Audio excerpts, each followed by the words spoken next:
words on TV, words for crooks, words for comfort, words for peace, words to make the fighting cease. Welcome to the world of Wordaholics.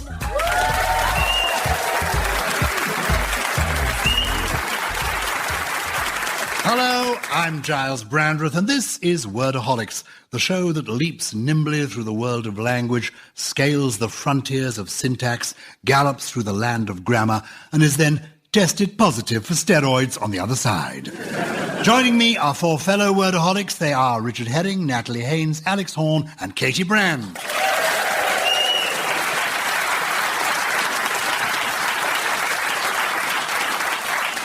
Now it's time to delve to the depths of our guests' lexical leanings as we get to know them a bit better. First, we welcome back Richard Herring, comedian, columnist, writer, podcaster and presenter who had a Radio 4 series about reclaiming objects we have come to hate. Richard, can you tell me a word it's time to reclaim? I kind of think middle class has become like a pejorative term, and I'm from middle class, and I'm proud to be middle class. They seem to be kind of at the heart of society as much as working class people, doctors, teachers, they're good people. So I'd like to reclaim middle class as being a positive thing rather than something we have to be ashamed of. Thank you, that's marvellous. Thank you. A little moment of middle class pride there, look. Next to Richard is our resident classicist. Indeed, I like to think of her as a classy sister.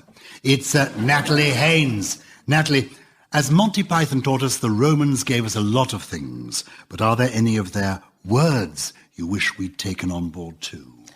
There's one really brilliant word which I think was coined by Seneca, which I really wish we had kept. And the Romans maybe didn't believe, but for political purposes they believed that at the point of death, an emperor, if he'd been a good emperor, turned into a god. Apotheosis, right? And then Seneca wrote a book, a pamphlet really, about Claudius, who of course was an idiot in the eyes of lots of people. And on his death, he underwent apokolikintosis, which is the act of turning into a pumpkin. Wonderful. Next, I turn to the comedian and writer Alex Horn, who once performed a stand-up show all about trying to get words accepted into the dictionary. Which was your favourite, Alex? One of the words was a word that fell out of the dictionary about 100 years ago, which I'm trying to reinstate, and that's the word prat digger, which means a pickpocket, because the word prat means sort of backside. If you have a pratfall, you're falling on your buttocks. But I had a modern meaning for the word, which is one of those people who always turns up at a party with people you don't like. So he's somebody who digs up prats. We all know a prat digger. Finally, Katie Brand, a writer, actress, comedian who's worked with many of the best in the business. So here's her chance to see what she's been missing. Katie, what word makes you laugh? I'm going to have to bring the tone down quite considerably now, because the word that most makes me laugh is plop. Sorry. It just is. Is there a reason for this? It's a nice onomatopoeic word. It's an onomatopoeia which I like, and I like onomatopoeias because I find them very charming and they do often amuse me. But I think the word plop makes me laugh because I think as a child I watched a children's programme that was about, human waste product. And they'd obviously had a meeting whereby they decided that the use of the word plop was the most appropriate word that they could find to convey this in children's BBC. And so he just used it like every sort of 25 seconds for the duration of this show. And ever since then, I've just had this image of this very earnest kind of Blue Peter presenter having to do an entire show where he used the word plop. Well, now, listeners, we know what keeps Katie happy. Our first round is Letter of the Week, and this week our letter is one of the best, and a close showbiz friend of mine. It's the letter M. And here she comes, looking marvellous in all her majesty, twice as mighty as the letter N, but never one to milk it. She's a minor miracle, with those magnificent twin peaks that make all the boys go, She is modest, she's magical, and she's mortified by all this misogynistic mumbo-jumbo. It's the letter M.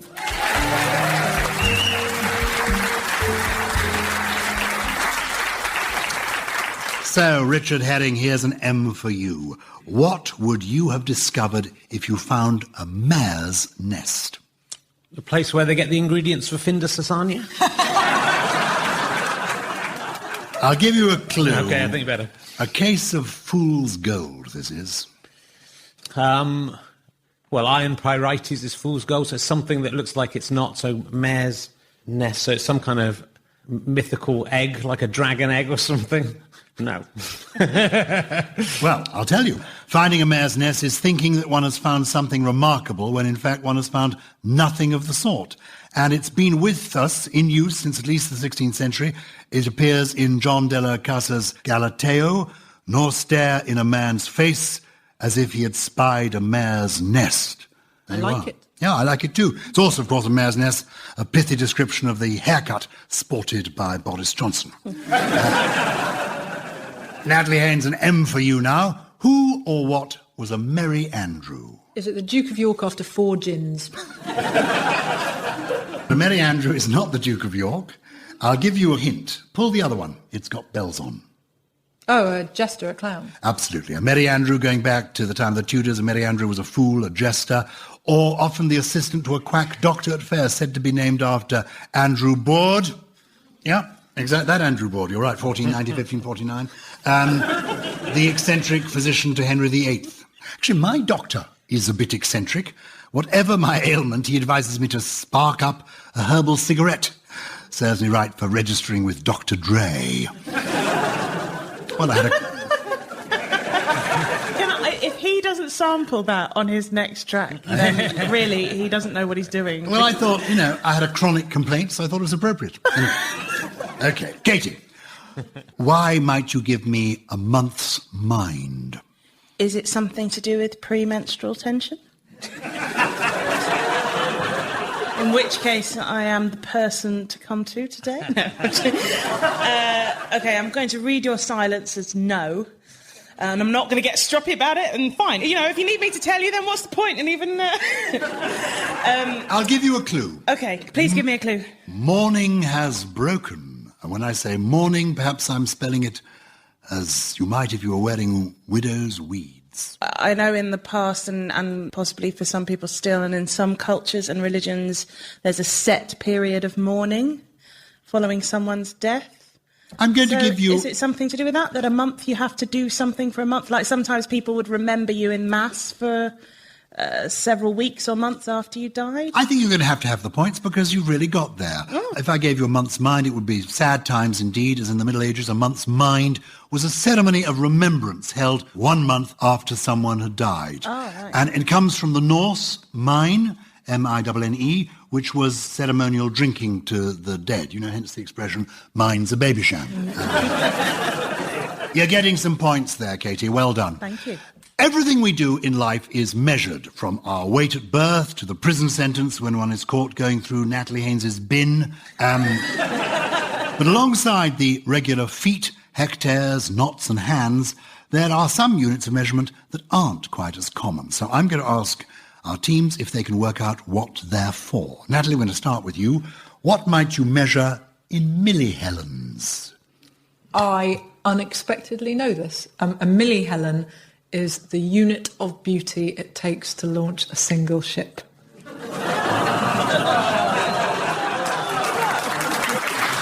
The audience are applauding because you have scored full marks for that. Congratulations. Helen of Troy had a face that launched 1,000 ships. A millihelen is the level of beauty needed to launch 1 ship. So there we are. Helen of Troy, of course, had the face that launched 1,000 ships, not to be confused with Eric Pickles, who has the face that's launched 1,000 chips. Now it's time to see how Alex will measure up when I ask him what might be measured in jerks. Is it how funny a comedian from Hull is? So he's got 8 jerks. Or he's got 9 jerks. A bonus comes your way. Okay. But That it means isn't the it's right wrong. answer. It's speed and motion not involved here. Speed and motion. Is it of lack of speed and motion? The reason we gave you this... I thought if we gave this to you, on the old adage, it takes one to know one, you'd get it immediately, but it seems to be a problem. It's really quite simple. Yes. The jerk is used to measure... The jerk is used to measure the change in the rate of acceleration. Obviously, yeah. Okay? Yeah, so it's, Named after the jerk you feel as you accelerate quickly. Yeah. You see? Yeah. Full marks. Yeah. Good. Well, you're certainly getting a mark for trying, so well done. Thank you. And what is it when you try to catch a hen for your supper, but it just manages to outrun you? That's... A jerk chicken? Yay! Right. If you can't visualise what the jerk you get in a car looks like, do tune into Top Gear. And Katie, a unit of measurement for you. What do you think one Warhol might be? Is it a slightly overrated investment? No, obviously he was... Who's he? Andy Warhol. Good, you're getting a mark already. Oh, great. This is good. Andy Warhol was famous, amongst many things, for saying everyone in the future would have 15 minutes of fame. So is it a unit of 15 minutes of fame? You get full marks. It is a unit of 15 minutes. You're absolutely right. It is 15 minutes, and there are 4 Warhols in an hour, all brightly coloured, arranged in a grid, limited edition, $2 million. Is 4 Warhols known as a Katie Price? That came out a lot dirtier than I intended it. Richard, what do you think might be measured in Mickeys? Metal Mickey. Who's the next most famous Mickey? Michelangelo. There's a lot of people. Mickey DeLenz. Mickey Mouse. Mickey Mouse. So what is it? How many big ears you have? No, that was Noddy. And we're back to Plop. Oh no, that was Mr. Plod, wasn't it? Anyway. Is it something like frames per second in an animated film? It's not, but the miniaturist element is important. The Mickey is the length of the smallest detectable movement of the computer mouse. It's about 0.1 millimetres. So when you accuse someone of taking the Mickey, you're actually making a fuss about nothing. So, now I'm going to get our teams to invent some of their own units of measurement. So, Natalie, we'll go to you first. What do you think needs measuring and how can we do it? I think we should measure self-importance, and I think the highest unit of self-importance should be the Galloway.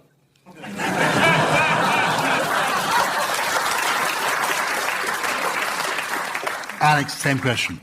We've just had our 3rd child, and I think when you're given a baby, there should be a measurement of sort of how good a baby is. Like, just like sort of hours sleep divided by hours crying, and it would be in togs like a duvet. So yeah, there's a 4-tog baby, it's not great. The maximum is 12-tog baby. That's 12 hours sleeping, 1 hour crying. The tog, the better? The better the baby. Oh, right. Yeah. You're making your children sound like a duffel coat. OK, it's a tog, that's what you're offering. Katie, have you got any new measurement for us, unit of measurement? Yeah, I think we should have a microcox. Stop it.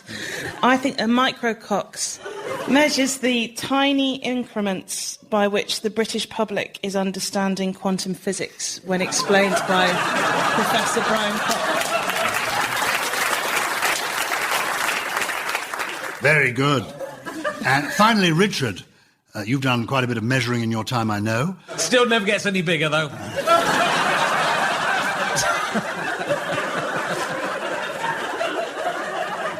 What's your suggestion for us? Well, I think it would be useful to be able to measure the depth of love, how much someone loves you, and get that early on. So how deep is your love? So that should obviously be measured in BGs.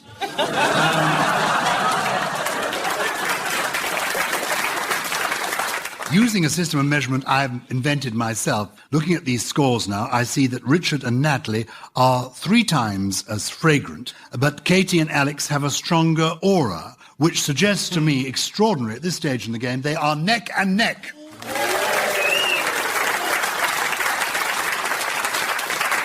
In this fickle world, it is good to have a trade to fall back on. You know, if the acting dries up, Harrison Ford can go back to being a carpenter. Likewise, Michael Gove would be welcomed back, I'm sure, with open arms at the Times, where he was once a journalist. And if Wordaholics is ever wrenched from the airwaves, I'd be happy to return to my first love, breakdancing. We'll be joined in this round by the voice of a special guest who practices a particular trade. They're going to give us some of the distinctive words associated with that trade, and our assembled wordaholics are going to guess what those words mean. So let's find out who our special guest this week is. Hello, I'm Ainsley Harriott, and I've got some tricky words we use in cookery. Yes, the celebrity chef and star of Ready Steady Cook, Ainsley Harriott.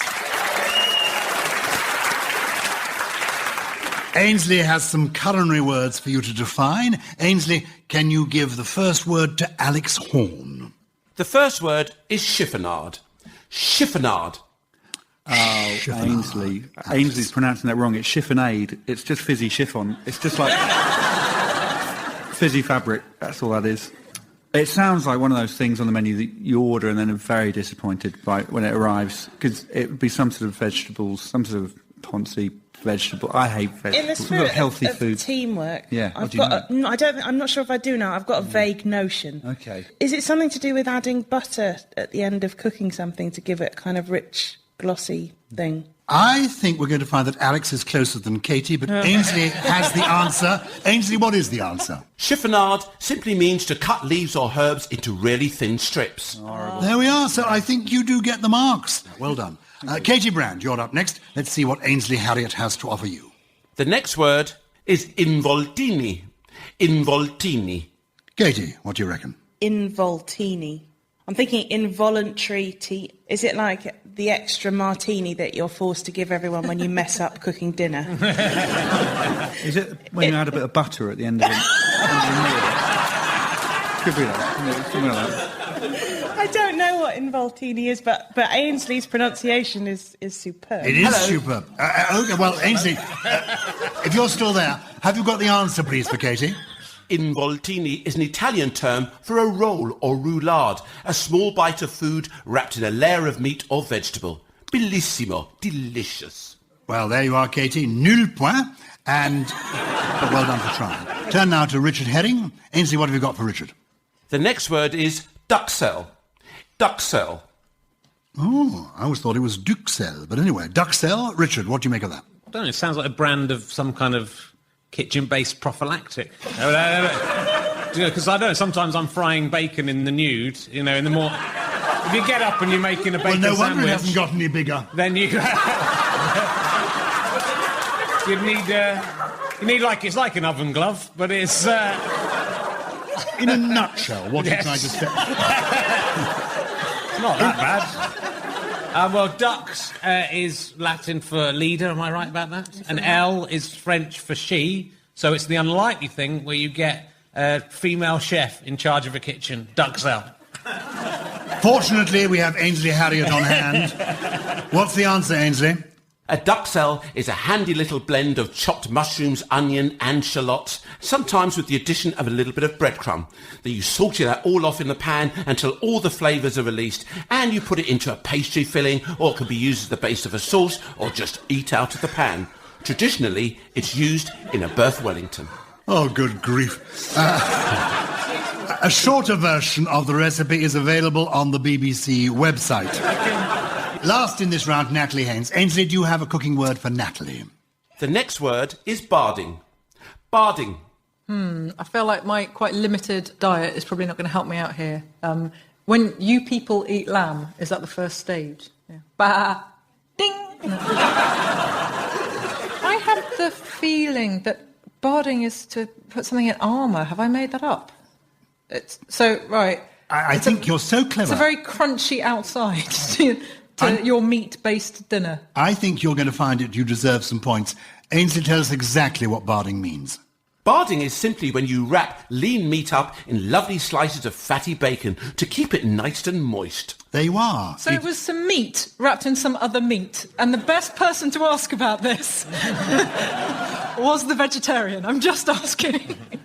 Well, also it has a literary connection. That's why we asked you. Bacon keeps moisture in, which is why, obviously, pigs look so annoyed when it's raining. And we were hoping you'd go on to William Shakespeare being known as the Bard. The barding, of course, being Francis Bacon. We were letting all... Anyway, that brings us to the end of our Terms of the Trade round. Ainsley, how do you think it went? Bellissimo. Delicious.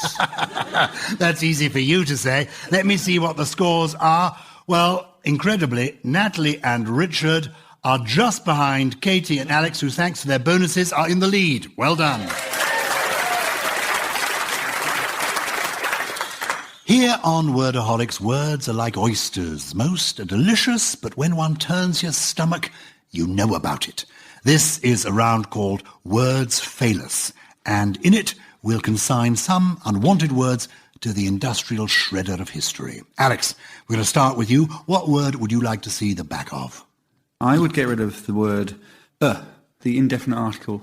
I think it's so vague. I think if instead of we always just said the, it would be a better world. I think if you said, I'm going to put on the hat instead of a hat, or what does your dad do for a living? He's the doctor instead of a doctor.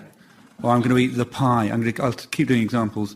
I was on the radio show instead of a radio show. No, we get the gist of it. Yeah. I eat at the table instead of a table. So it's the word a.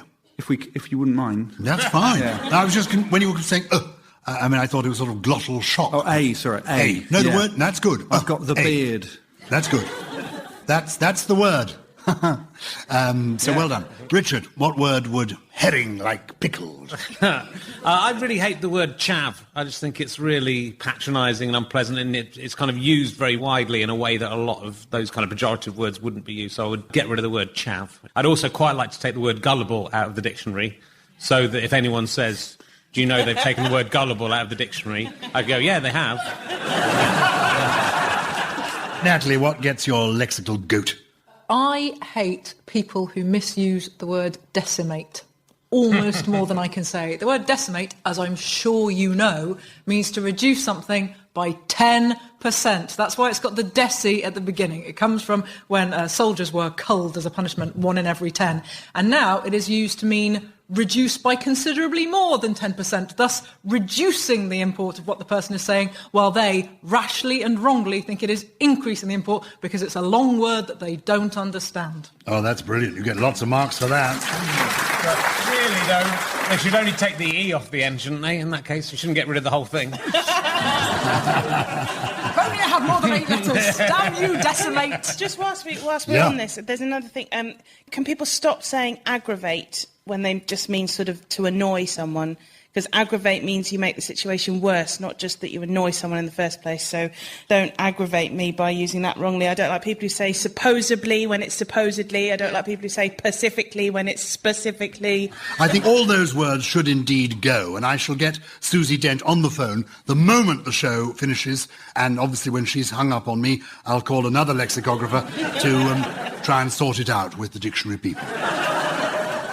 Now we come to a round called New Words for Old, and it's all about those phenomena that were once popular but have seemingly vanished without trace, like global hypercolour T-shirts or Gordon Brown.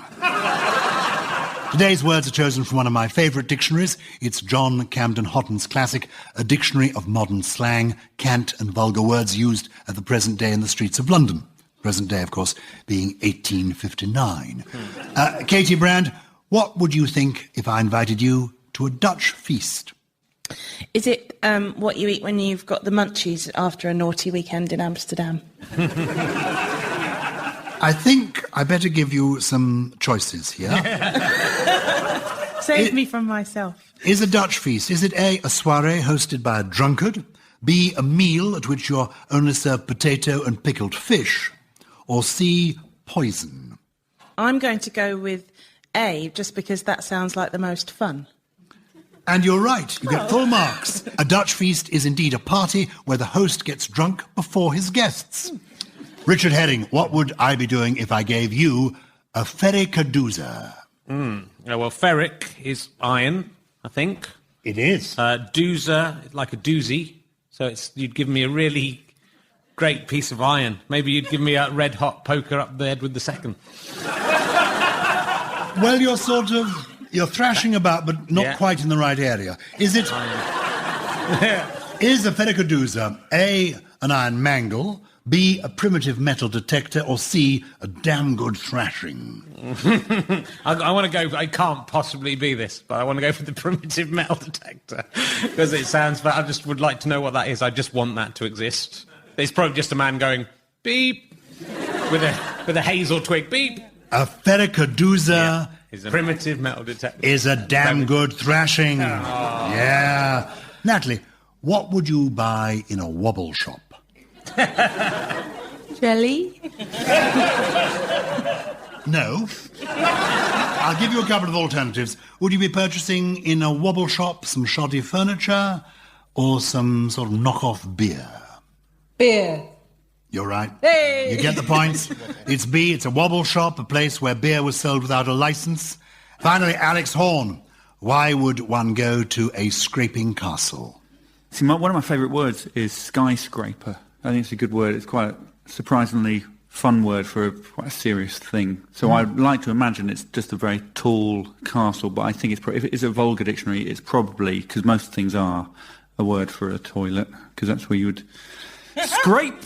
And I didn't need to shout that, but I thought I'd shout the word scrape.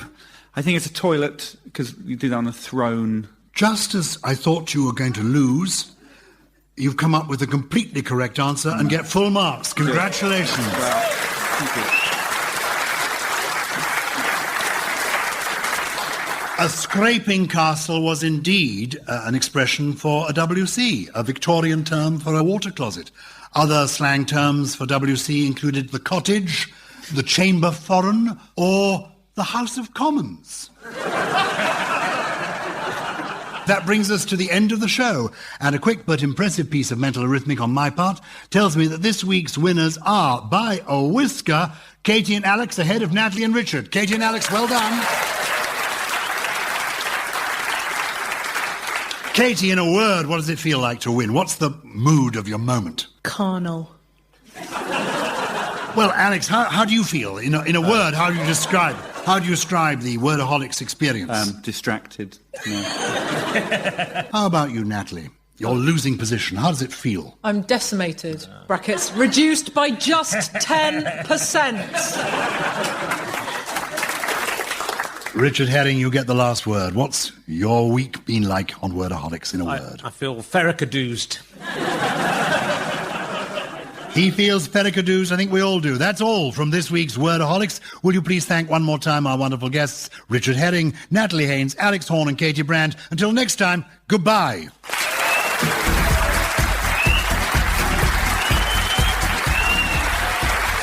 You've been listening to Wordaholics, chaired by me, Gyles Brandreth. It's written by John Hunter and James Kettle. The producer is Claire Jones.